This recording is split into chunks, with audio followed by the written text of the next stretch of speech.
धारा जो है ये सारी चीज कहती है कि पारंपरिक व्यवस्था के विषय में बात करती है।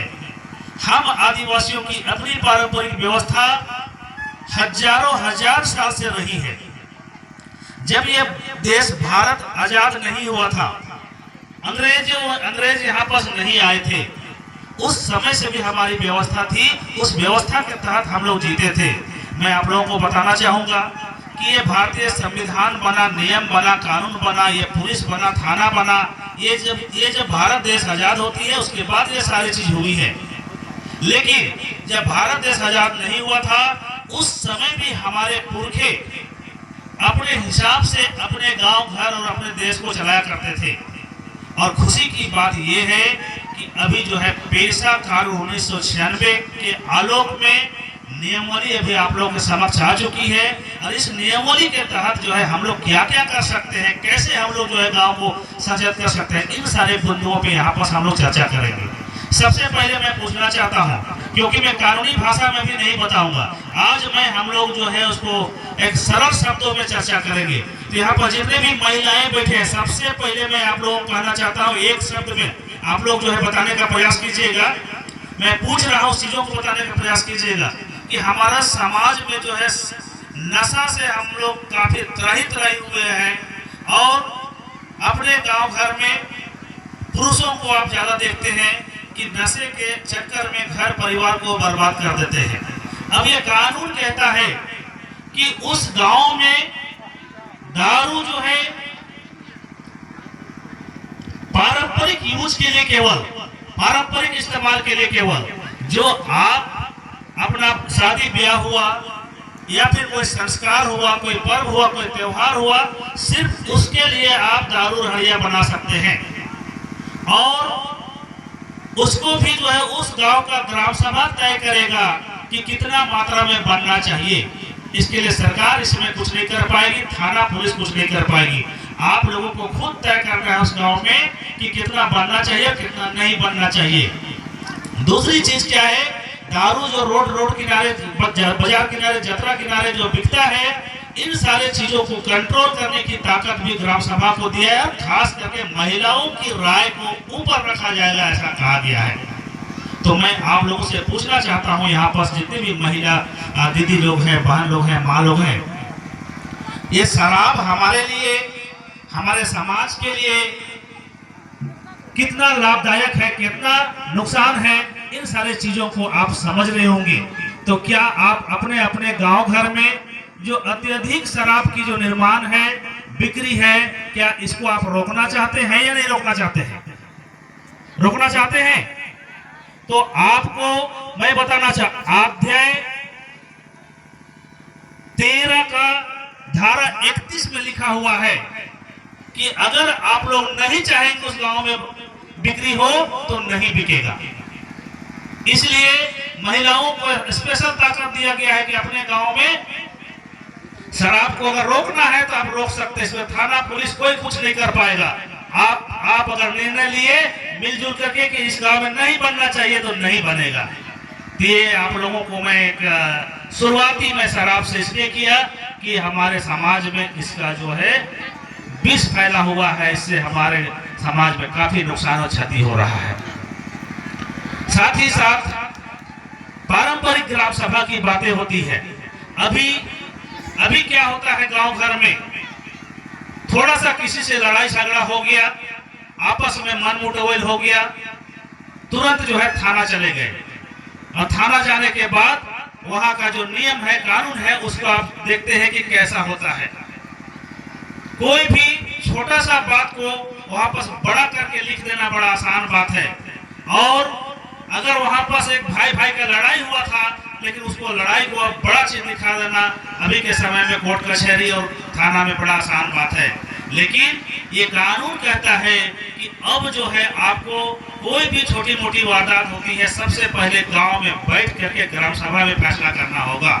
और ग्राम सभा में फैसला नहीं हो पाया, वहां से संतुष्ट नहीं हुआ कोई पक्ष, तो उसके ऊपर की ग्राम सभा यानी कि पारंपरिक व्यवस्था का जो ऊपरी इकाई है, उसमें आपको अपील करना होगा।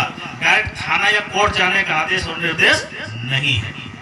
इसलिए तमाम मैं यहाँ पर ये ग्राम प्रधानों को पहानों को मैं यहाँ पर पूछ रहा था, उनको विशेष जिम्मेदारी अब बनती है कि कैसे जो है गांव को हम लोग ठीक करें और जो है कैसे गांव को हम लोग संभालें। और पारंपरिक ग्राम सभा होता क्या है, इसके लिए भी हम लोगों को एक दिन अलग से बैठने की जरूरत है। मैं ट्रेनिंग के क्रम में, क्योंकि पलामू जिला का 2 ही प्रखंड होने के नाते कोई भी ट्रेनर को सरकार नियुक्त नहीं किया डायरेक्टली, तो मैं इसके लिए बात रखा था पंचायत राज विभाग झारखंड में कि पलामू क्षेत्र का जो है निगरानी मुझे दिया जाए। लेकिन अभी हमको लोहरदगा का गुमला और बेड़ों का निगरानी में मैं काम कर रहा हूँ। वहाँ पर कैसे जन जन तक जो है हमारा ये नियमावली का जो कानून है वो कैसे पहुँचे, लोग कैसे जाने, इसका हम लोग वहाँ पर ट्रेनिंग दे रहे हैं, प्रचार प्रसार कर रहे हैं। तो यहाँ पर भी ये दोनों पंचायत का मैं कहना चाहूँगा, भले सरकार हमको यहाँ पर नहीं ड्यूटी दिया, हमको यहाँ पर जो है नहीं भेजा, लेकिन अगर आप लोग चाहेंगे तो मैं पर्सनली आप लोगों को समय दूंगा और आकर के जो है इस कानून के विषय में बढ़िया से आप लोगों को गठन करके और साथ साथ में चलने के लिए बताऊंगा, अगर आप लोग इच्छा रखेंगे तो। क्यों?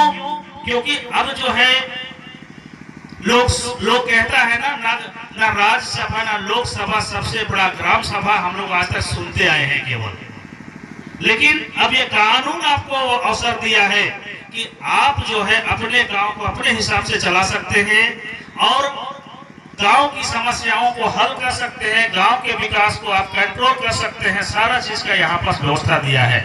तो ग्राम सभा क्या है, कैसे हम ग्राम सभा नियुक्त करेंगे? सिर्फ एक ग्राम प्रधान को खड़ा कर दे जैसे ग्राम सभा नहीं हो गया या ग्राम प्रधान नहीं हो गया, इसका नियम कानून क्या है, कैसे हम लोग कर पाएंगे? ये सारे चीजों का जो है हम आप लोगों को सहयोग करेंगे, साथ देंगे। अगर आप लोग तैयार होंगे तो आपके पंचायत अंतर्गत में हम लोग विशेष बैठक करके, विशेष मीटिंग करके, स्पेशली जो है कार्यशाला लगा करके इन सारी चीजों को बताने का हम प्रयास करेंगे। और हम इच्छा जाहिर करते हैं कि आप लोग इसमें जागरूक हो और कम से कम ये 2 प्रखंड जो है कि अपना मिसाल कायम कीजिए और पूरे पलामू प्रमंडल को भर नहीं, पूरे झारखंड राज्य को दिखा दीजिए कि हम जो है अपनी पारंपरिक व्यवस्था को पुनः खोज लिए और पुनः जिंदा कर दिए और पुनः जो है हम इसको लागू किए। क्या ऐसा कर पाएंगे? आप लोग तैयार है इसके लिए?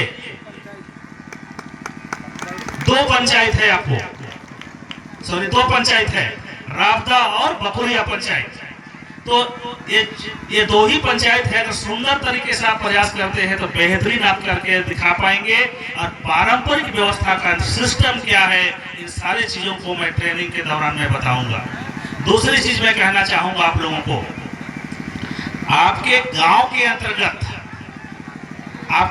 के अंतर्गत जितने भी संसाधन हैं, संसाधन 2 तरह का होता है। एक है मानव निर्मित संसाधन और दूसरा है प्राकृतिक संसाधन।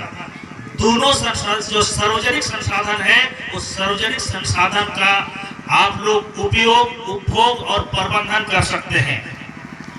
तो अपने आपके गांव में जो सार्वजनिक संसाधन में जो भौतिक संसाधन है, जो मानव निर्मित है, जैसे कि आप देखते हैं उस गांव में बना हुआ आंगनबाड़ी है, धूमकुड़िया भवन है, चापाकल है, नल है, पानी का व्यवस्था है, नाली का व्यवस्था है, जितनी सारी चीजें हैं, रोड है, सारा चीज का प्रबंधन और नियंत्रण आपको करना है। देखरेख भी आपको करना है और कहीं कोई दिक्कत हो रहा है तो उसको भी ठीक कराने का काम आप लोग को करना है। इसके साथ साथ में प्राकृतिक संसाधन में आप देखेंगे कि जितने भी गैर मजरूआ जमीन है, चारागाह जमीन है, सरना का जमीन है, मसना का जमीन है, या फिर आपका पूजा का जमीन है, महतोई है, पहनाई है, जिस तरह का जगह जमीन है, ये प्राकृतिक संसाधन में है। इसके अलावा क्या है, उस क्षेत्र में उगने वाले पेड़ पौधे हैं, जैसे कि लाभकारी महुआ का पेड़ है, जिससे महुआ लोग सार्वजनिक रूप में चुनते हैं, या फिर लकड़ी है, जो कुछ भी है आपके क्षेत्र में, तो सारा चीज का प्रबंधन करने का क्षमता जो है आपको गांव को दिया है। आपके गांव क्षेत्र के अंतर्गत वन भूमि भी है, वहां पास वन उपज भी है, तो सबों को प्रबंधन और नियंत्रण कैसे करना है, इस नियमावली के तहत आपको हक और अधिकार दिया है। और वन अधिकार अधिनियम 1996 को इस पे जोड़ दिया है, ताकि जो है उसके अनुसार से आप वन का जो जमीन है उसको भी आप सरकार से जो है वन पट्टा के माध्यम से गांव वाला अपना उसको ले सकते हैं पूरी तरह से। उसमें क्या है, FRA यानी कि फॉरेस्ट राइट एक्ट के तहत आपको वन पट्टा जो है आप ले सकते हैं। इंडिविजुअल एक व्यक्ति अगर किसी का कब्जा है, खेती बाड़ी कर रहा है, घर द्वार बनाया है, तो उसको भी मिल सकता है। और सार्वजनिक रूप में पूरे गांव को पूरे वन पट्टा मिल सकता है। वहां का प्रबंधन और नियंत्रण किया जा सकता है। और जो है FRA RR जो होता है, उसमें क्या है कि उसको प्रबंधन करने की क्षमता भी उसमें दिया हुआ है। लेकिन जागरूक तो हमको होना पड़ेगा, तब कहीं सरकार देगा। सोच करके देखिए, जो जिस वन में जैसे वन भूमि में घुसने के लिए गार्ड रोकता है, वहां कुछ करने के लिए गार्ड रोकता है, अब जो है मिलजुल करके गांव को तय करना पड़ेगा कि आपको क्या करना है क्या नहीं करना है। तो इस तरीके से साथ ही साथ ये तो आपको संसाधन पे हो गया। दूसरी चीज, गैर मजरूआ जमीन में भी आप देखते हैं कि कोई भी व्यक्ति कहीं से भी अन्य व्यक्ति आकर के बस रहा है या फिर उसको कब्जा कर रहा है, तो ग्राम सभा मिल करके उस जमीन में एक DC को लिख करके देगा कि नहीं, ये सार्वजनिक जमीन है, यहाँ पर जो है हम लोग चाहेंगे बनाने के लिए तो बनेगा, नहीं चाहेंगे तो नहीं बनेगा। अभी आप लोग मिल करके इसको जो है शरणा स्थल बना दिए। अब इसको लिख करके देना है आपको सरकार के, शरणा स्थल के रूप में इतना बड़ा इतना एकड़ को हमको रजिस्टर्ड किया जाए, DC को लिख करके देंगे। ग्राम सभा का ठप्पा रहेगा तो उसमें जो है उसको करना अनिवार्य होगा। तो इस तरह से पावर के साथ जो है हम लोगों को यहाँ पर झारखंड राज्य के 5वीं अनुसूचित क्षेत्र के जितने भी गाँव हैं सबको एक क्षमता मिला है। और साथ ही साथ आपके गांव में जितने भी स्कूल हैं, जितने ये आंगनबाड़ी केंद्र हैं, जन वितरण प्रणाली है, इन सभी चीजों को आपको समय समय पर आप निरीक्षण कर सकते हैं, उनसे कागजात की मांग कर सकते हैं, मात्रा सही दे रहा है नहीं दे रहा देख सकते हैं। और जितने भी गैर सरकारी संस्थान काम करती है, कोई NGO काम करती है, सभी कोई जो है आपको यहाँ पर सूचित करेगा आपके गांव में कि हाँ ये काम हो रहा है, और आप जैसे उनको निर्देश करेंगे उस तरह से काम होगी। यानी आपकी गांव आपके अनुसार से चलाना है, ऐसा ये नियमावली कहता है, ऐसा ये कानून कहता है।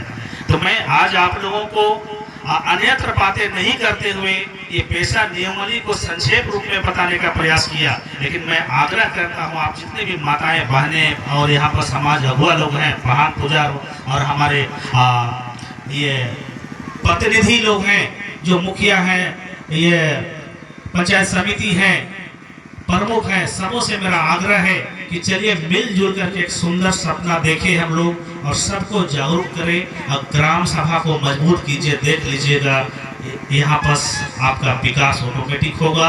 और जो है अन्य लोगों का यहाँ पर स्पष्ट बातें हैं कि ग्राम सभाएं पारंपरिक होनी चाहिए। इसलिए अगर आप परंपरा से इधर उधर थोड़ा भटके हैं, परंपरा को थोड़ा थोड़ा छोड़ दिए हैं, अपनी पूजा पद्धति वगैरह से थोड़ा बाया दाया हो गए हैं, तो सबको ढूंढ करके सुधार कर लेने की जरूरत है।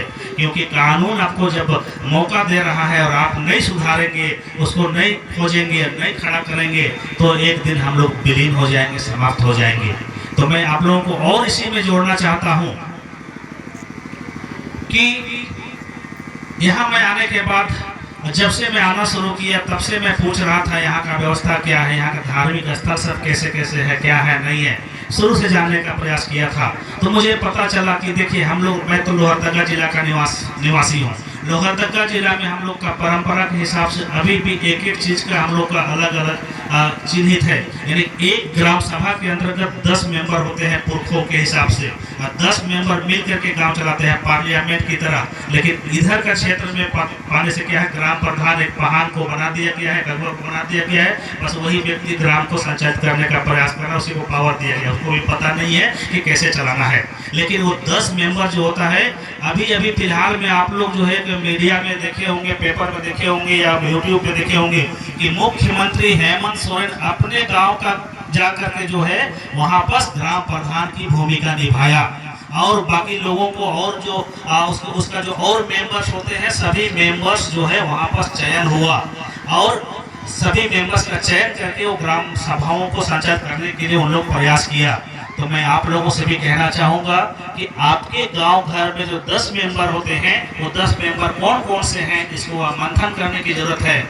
और मैं आप लोगों को याद दिलाना चाहूँगा कि हमारी सामाजिक व्यवस्था को ढूंढना पड़ेगा, और इससे ऊपर की सभा, ग्राम स्तर का गांव का सभा तो है ही है, उससे ऊपर की सभा उरांव क्षेत्र के लिए जो है पढ़ा व्यवस्था, मुझे पता है कि इस क्षेत्र में पढ़ा व्यवस्था लगभग धूमिल सा हो गया है, लोग जानता भी नहीं। हमारे पहली बार मैं आया था तो सवाल पूछा था कि पढ़ा क्या है, तो लोग जानते भी नहीं थे यहाँ पर पढ़ा क्या है।